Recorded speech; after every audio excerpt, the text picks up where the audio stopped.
So guys, good morning. Pizza 30 karon sa 2 August. So ning dumating ako dito sa atong 28 sa miaging adlaw karon pizza 30. So preparation for our next planning. Today we are going to the Palangan Dark Farm. So manatag ipara no, kung balay kagubot pagyapon gamating kay kung balay. Buhay no. Kumoy walay helper mo niya akong balay. No?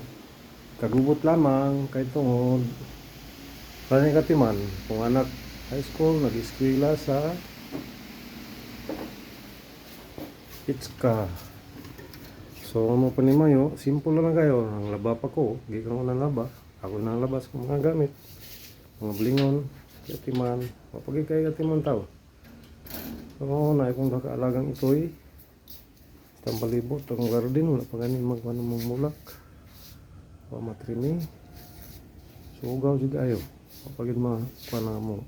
Pwede mo yo. So mo lang habilin sa among tindahan ni adto. Tungkol sa pandemic, nagsara o nakabakod. Ito yung mga sobrang mga gamit, ng air conditioning, basi na gusto mo palit din ha, may baligya, sikanhan, surplus. So, mao ni siya ron guys, ang mo kung nabuhay no, mao ni mo Tres Camilla. Ang lugar nga din dili ko nagpuyo. So, mo lang to. Ron sa Duck Farm ni Duck Farm ni Palangan sa Maranding mo na itong schedule karon. So update to muna ako kung makabiyahe na ta dayon maabot ta dito kay nananghid naman ko nila maabot karon ngayon man to siya.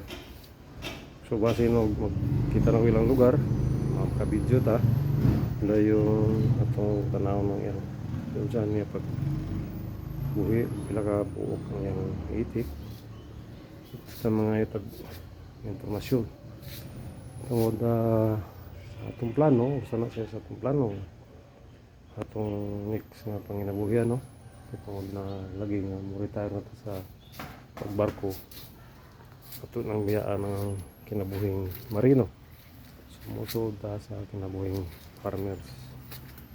So mao lang to guys.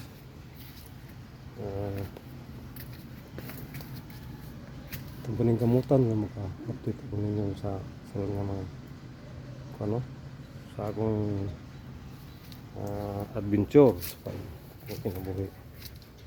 So ito lang naman no. Okay, bye guys.